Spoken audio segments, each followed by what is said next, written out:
otasiz o'sgan qiz bilan gapirishga kuchinglar yetmasa, ularni bezovta qilmanglar.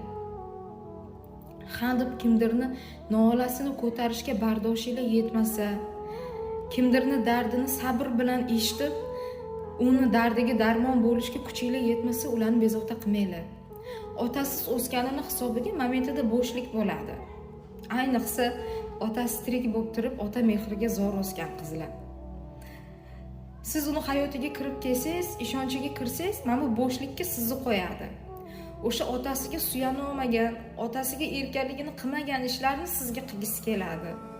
Sizga dardini aytadi, sizga yig'laydi, qizg'onadi hammadan. Siz keyin jahlingiz chiqadi. Unaqa emas eding-ku deb, sen quvnoq qiz eding deb. To'g'ri, boshida quvnoq ko'rinadi, chunki ularning maskasi shu.